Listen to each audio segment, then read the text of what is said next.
Welcome to Northwind Art Center. My name is Bill Mahoney and I'm the curator and host of the Northwind Reading Series. And tonight we're going to call this Poetry as Healing. Because this isn't entertainment, this is an open system. This is the poet reading and the audience listening. And I get the audience energy comes back to the poet. And it's like this all evening. And Northwind audiences have their ears on.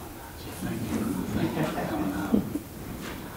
So our second reader is Linda LeBrane.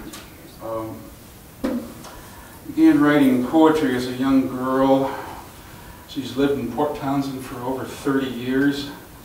Received an associate's degree from Peninsula College and a BFA from Goddard College in Vermont. Yes. Yeah. But recently earned an MFA from Goddard here in Port Townsend, along with Lisa, last July, right? It's a great class. And her master's thesis is a poetry collection. You can see it over there, the cover on the easel there, A Murder of Crows. And her faculty member, Michael Klein, wrote the following about this. A Murder of Crows is a harrowing and yet inspirational book of poems.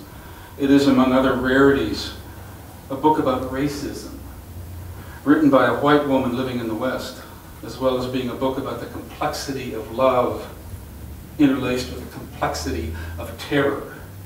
Not so much our contemporary terror of our freedoms being taken, but that old, primal, inherent terror of not knowing what lies down the highway, or what lies over the stretch of lonely prairie. She displays a plain understanding of this beautiful, wretched, heartfelt, and utterly surprising world. Please welcome Linda LeBrane. Well, first I want to thank my lovely friend Lisa for joining me in this bearing of our souls publicly. I want to thank Bill for the invitation.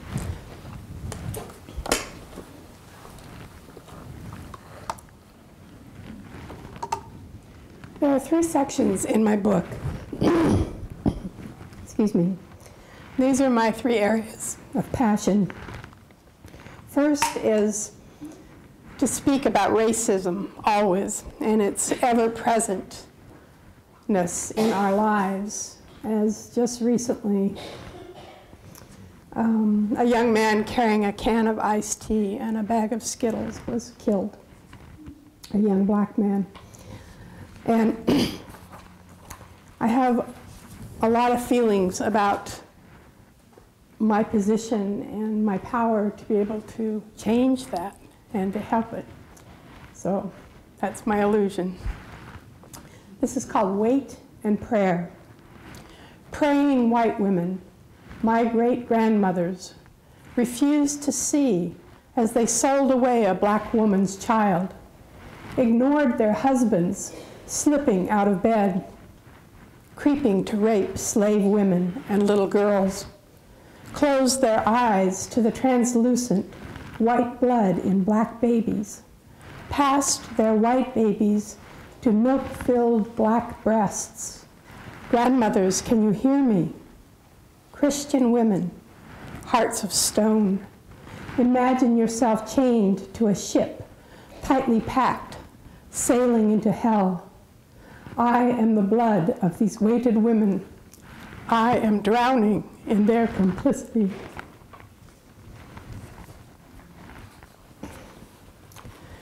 My main area of focus in my graduate studies was African American poets. And I began with Phyllis Wheatley, who was a poet in 1750. And she was stolen from Africa and brought here as an 8-year-old girl and put on the auction block. And it really affected me. And about the same time, my daughter called me and said she had found her biological father. And I started thinking about what are the differences, what are the similarities between the auction block or the adoption agency. Auction block, 1765. Slave traders stole dark children from their mother's reach, tore them from their father's hands, sold one child to the highest bidder, an obsidian girl, Phyllis, born a poet, transported cruelly to a new land, caught the heart of one white woman who planted the child in language, gave her the freedom of words, yet kept her body chained. Adoption agency, 1977. $3,000 I paid the solicitor to travel the world to find a raven-haired girl child, Mexican and French. I carried her away from her life, her land, a father helpless and sobbing.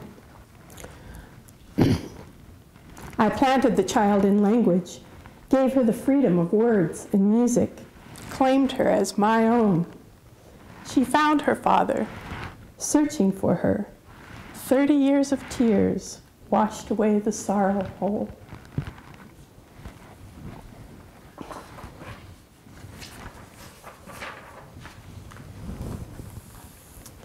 This is called Bones and Eyes.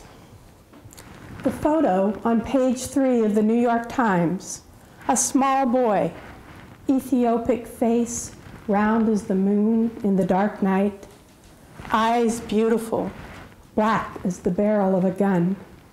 His eyes call to me, Mother. He eats his feces, and his legs are thinner than the metal bars of the cage. He is only one of 50 warehouse children, 3 to a metal crib, soiled sheets, thin chains encircle their tiny wrists, locked to their cages, throwaway children in a burned-out orphan home.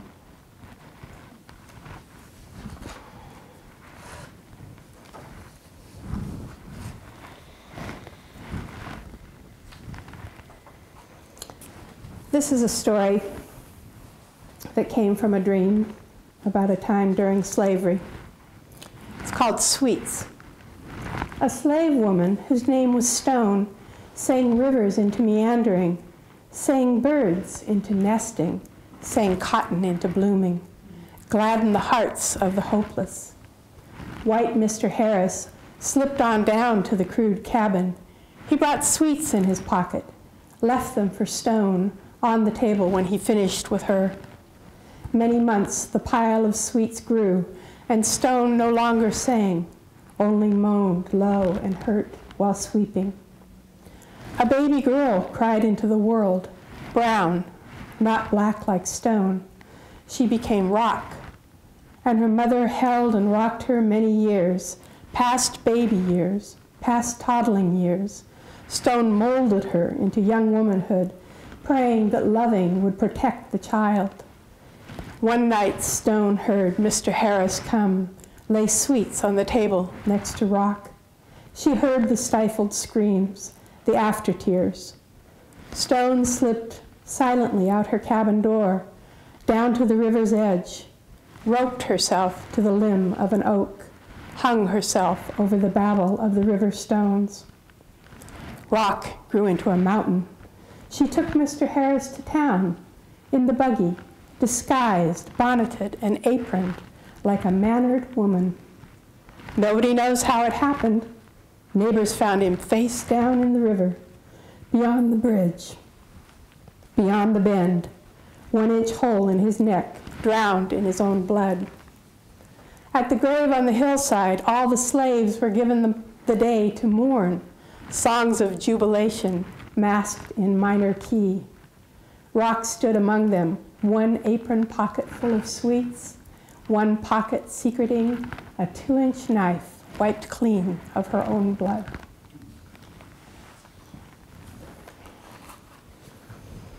This one's a little more cheerful. I won't leave you down there all night. This is called Family Recipe for Blood Cake.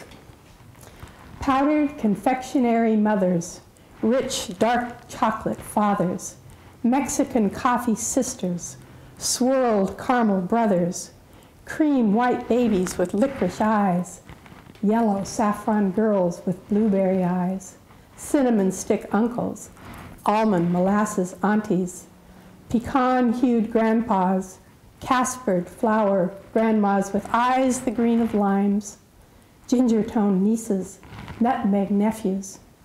Gather together the ingredients needed to create the family cake. Gather together in the kitchen warmth. Plan for anything. Expect changes. Mix ingredients in Grandma's big ceramic blue bowl, large enough to hold us all. Turn and stir vigorously, smoothing the lumps. Taste frequently, immersing your index finger in the batter, licking it clean. Set aside to rise. Decide the shape of the cake, low and long or round and high, weddings, funerals, birthdays.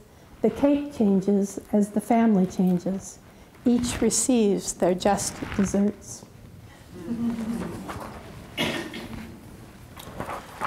My second section is about the complexity of families and relationships. I know none of you have any of those problems. This is called Storm. The white woman who slept with the black man dreamed of other men and the blurry way everything is double exposed. She came in and out of a large red room, each time meeting someone unexpected. She spent the morning cleaning her house. The man who slept with the white woman dreamed of violence and woke up ready to fight. Only the soft kisses of the woman made him believe the war was over. His notebook was full of curses. They haunted him later that day. The woman down the street called to say, "My dreams were so frightening last night. Did you hear anything? Did the wind come through the cracks and under your pillow too? I can't talk now. There is so much to be written down before the night."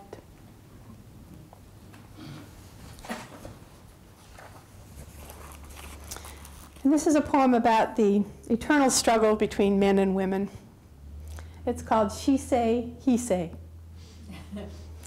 She say, "I need a home to call my own, milk for our child, safety is what I want."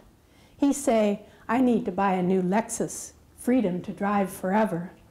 She say, "All my life I've been running, I need a quiet place to sing." He say, "All my life I've been held down, I need to see the world." She say, "I love you, but I can't go with you." He say, "I love you, but I can't stay." He say, "I'm searching for my destiny." She say, "I'm here, open your heart." He say, "There are dreams I must find." She say, "Hold me, they will all come true." He say, "There's not enough money to pay the bills." She say, "There's not enough love from you to fill me." He say, "No way we can make this work." She say, "Love me sweetly, we can do it. How can I ever live without you?" He say, "Leave me be." She say, "Go."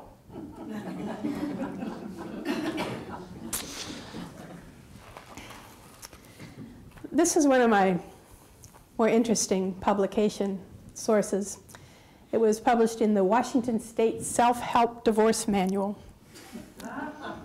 It's called My Dime.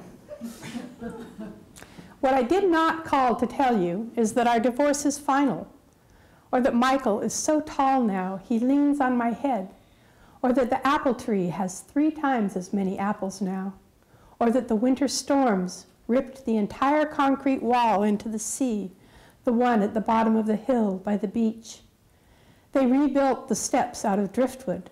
Somehow it seems natural, or that I've met a man who fills my life, or that the well must have been so dry, or that I am thin now and my body came out of itself, or that the potatoes you planted 2 years ago have spread into a field of potatoes and yellow flowers stand watch, or that Shasha is blooming into such a fine young girl, or that Teo is like a young willow, or that I've sold the house and with it our lives together, or to ask you to please return the book, you know how much it means to me, or that I am no longer afraid in the dark, or that I press the shirts of the man with whom I sleep, or that the apricot tree you planted bore fruit this month, or that I finally found a replacement for the amber lampshade you broke and never replaced, or that Mark has a 3.9 for the year. I called to tell you the money you owe me is late.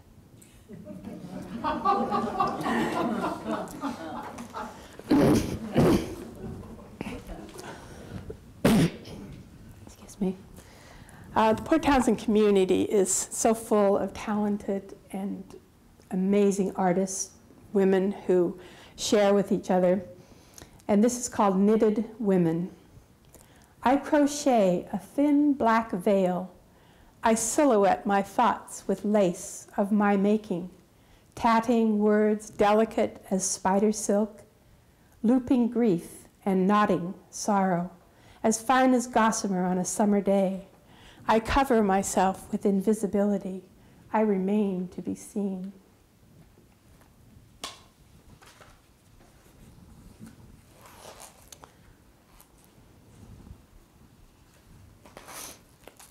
Many of you know that I'm a member of the Port Townsend Precision Ladies Lawn Chair Drill Team. And we've been doing this for 10 years now, and last year we lost one of our members, Deborah Johnson, and this is for Deb, my lawn chair buddy. Her smile marched in the street as we swung our lawn chairs high above our heads. Her laughter and bright light was woven into our lives as we clanked chairs and waved at the crowds. She was our point of reference. Should we go left? Should we go right? We aligned ourselves to her precision. When the giggles overtook her, they spread down the lines in the rows of lawn chair ladies. We fell out laughing at the joy and silliness we had created. She circled around our lives as we circled around hers, discovering our love of living and creating community. In the final year, we all pretended she would always be with us, and now she will always be one of us. How can we lose the woman we love and not feel sorrow for our loss? She would laugh and say, "Forward, march." Listen to the rhythms of our feet touching the earth together. Listen to the heart that beats next to us in this gathering. Listen to the one whose footsteps we will all follow. Listen and you will hear left, left, left, right, left. Wave chairs, smile at the crowds.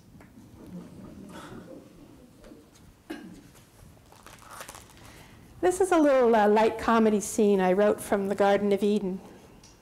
Hope I don't offend anybody here. My church ladies are on the front row. It's called Who Are You Talking To? Adam held his head erectly and said, "The woman thou gavest me and commanded that she should be with me, she gave it to me, and I did eat. She is the cause of all my troubles. She snaked me. She baked me raw in this heavy sun. She steered me wrong, gave me a bum steer, cut off my apples and seduced me with her garden flowers. What man wouldn't have done the same? I liked it here in this high-priced real estate. I belong to the in crowd. I'm better than all the animals in the barnyard. I'm the cock of the walk. She tricked me as I watched her naked breasts. She smelled like gardenias. I couldn't keep my eyes off of her. I kept imagining her mango breasts and how they would taste, and the rest of her too. One lousy apple, and it's all her fault. I was duped by the smell of her honey. I couldn't wait to get my hands on her, so I ate her lousy apple, and what did I get? She put clothes on, and I never saw her nakedness again. Don't blame me. She did it. She did it. She did it. Okay.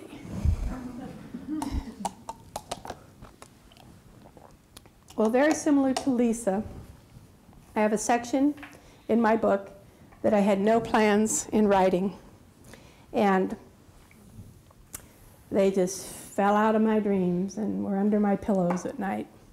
I want to thank my friend Linda Okasaki, who's this amazing artist, and she let me use this painting of hers from her portfolio, and it relates to this third section. The attack. On June 15th, 2000, at 2:30 a.m., I was carjacked from Interstate 84 in Idaho by 4 meth heads. They ran my car off the road, kidnapped me to a dark farm lane, stabbed me 5 times in the chest, cut my throat, stabbed me 17 times in the back, beat me with a metal baseball bat, robbed me of my money and my wedding ring, set my car on fire, and left me to die in a beet field. 2 Idaho teenagers saw the fire and called for help. I survived by the grace of God. These dream poems and internal landscapes relate to this attack. The night before I went on my vacation, I finished my shift at the bakery. I worked the night shift at Bagel Haven, made 1,700 bagels every night. It's called After Midnight Baking Company. 1,700 bagels, pumpernickel, spinach, onion, cinnamon raisin, carrot raisin, sun-dried tomato, glazed, cranberry, blueberry, fruit medley. 1,700 mouths will fill the sensual pleasure of good food. Morning coffee, morning news made joyful with each mouthful. Tongues will lick the salt, the sweet, the exquisite taste of comfort. This 4 a.m. shift is my last. I am finished. A strange man walks in, places his hand on my right shoulder, asks me for food. I push him out the door, refusing the warning to not go. I drive east as the sun rises over Hood Canal. Above, the foothills of the Cascades, and beyond, Annie Lennox on the car stereo, speakers cranked, walking on broken glass. I smell desert sage tumbling in the air.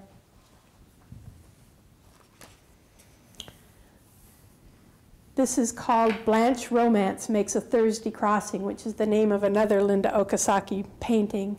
She works in dream poems a lot, and I think she and I are having the same dreams.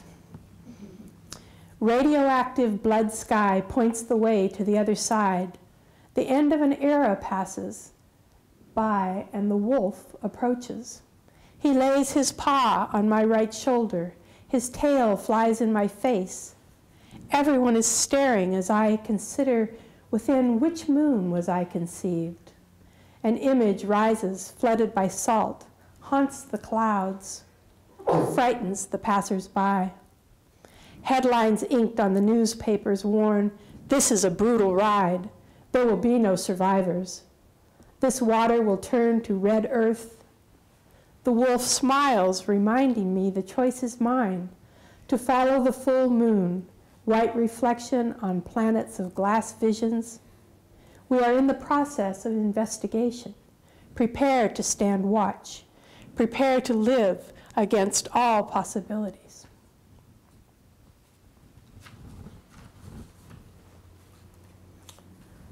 This is called The Field on Route 3. Cloud white light clothes me as I lie dying in the dark, rich earth of furrowed beet field. I feel my blood melting out of my flesh into the loamy earth. I am buried in this fire surrounding me, drenched from the heat of the fire. My hair burns. My tears have turned to salt. There is a great voice I hear, asking me to stay or leave. I hear the sirens approach in the night. I spit the dirt from my mouth. Help me, stay.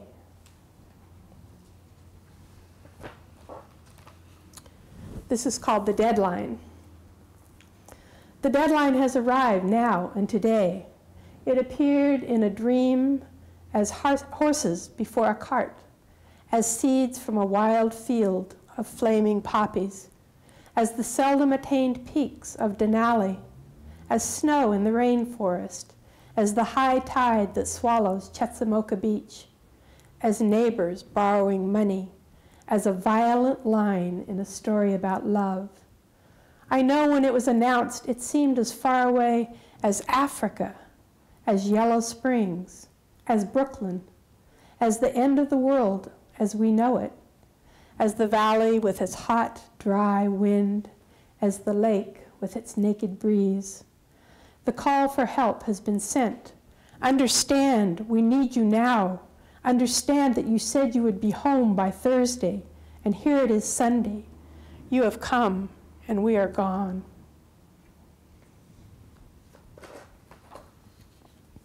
One of the poets I studied was a Jamaican poet by the name of Claude McKay. He wrote in the early 1900s. And he wrote a poem called If We Must Die, which was a very beautiful poem written in sonnet form, very formal form. And it was actually used by Winston Churchill on the eve of World War II. And of course, he didn't give Claude McKay the credit. So as a poet, one of the things that we're encouraged to do is try forms. So I took Claude McKay's poem and I used the exact form and the exact end lines that he used. And I called my poem, If We Must Live. If we must live, let's live beyond the hogs, approached by knives and frozen to the spot. If we survive the vicious murdering dogs, attackers bent to murder and to plot, then we must nobly live, not quit and die by slashing knives, a pounding bat, blood shed in pools beside a fiery car. We must defy death's arms. Our body rises from the dead. God holds us in his arms. The loathsome foe devours night, while angels sing us brave. If we must live this loss, halt one death blow. The furrowed loam of dirt rebukes our grave.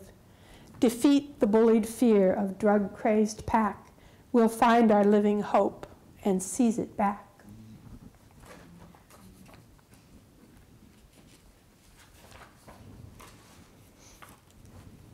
This is called Premonition. Starlings in a row, wire watching, line listening, small questionnaires, cover me, wait for me, listen to me, shelter me, dress me, kiss me. The tittering of a nervous heart, anxious in summer's warm breeze, an echo in the ear, a reminder we have been forewarned.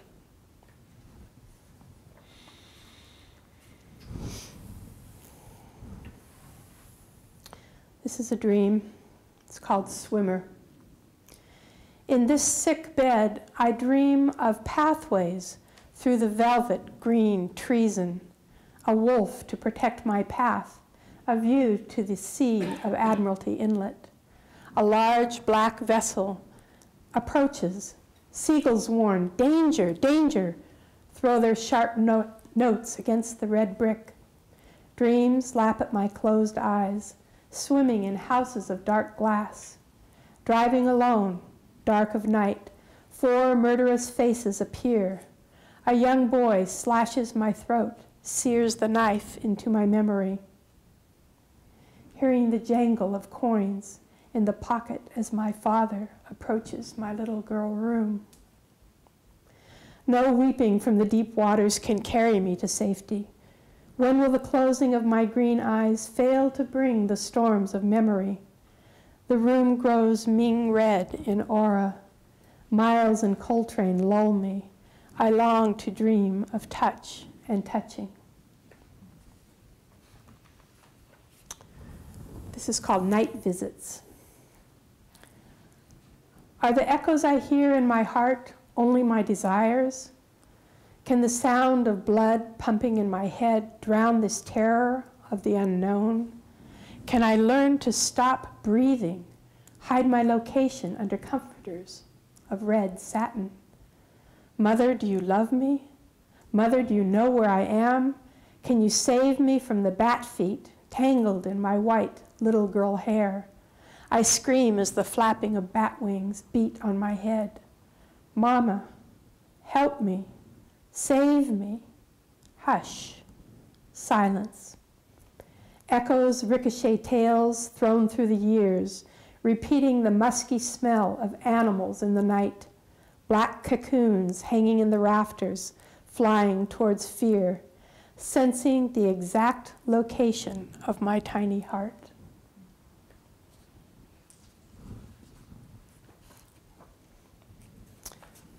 This is the title poem of my book, A Murder of Crows.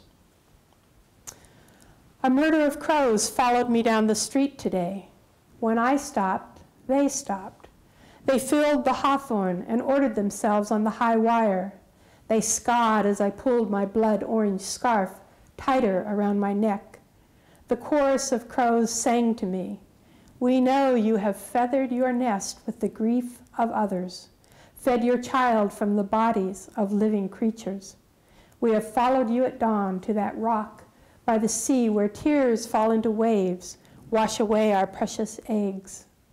A tall woman watching on the shore whispered to me, "You have gone too far this time. Your dreams of escape will fly out the window. You will never lose the chill in your bones. Yesterday will burrow in your heart until you are blind, and the only sound you will hear is the whoosh of wings as the crows eye your eyeballs and see you through to the finish." My final poem is about a healing place, that great Lake Quinault Lodge in the rainforest of the Olympic Peninsula. This is called the North Fork of the Quinault. When she first came to this room, it didn't suit her. She moved the furniture to her liking, hung the "Do Not Disturb" sign on her door. She arranged the curtains perfectly in order to see the lake. No one could see her cover herself with pillows. She tried to suffocate herself to safety. 4 lace-papered walls reflected in the mirror. She could see herself as she slept. 3 days she dreamed she was asleep, and all the children's cries could not be heard at the door. The water rushed by her and rose until wet earth sucked her in as she slept on. Tiffanyed light slid under her eyes, seeking to put an end to it. When she left, she put it all back as it had been: brass bed, jade light, the fir boughs, the ring of stones. Thank you.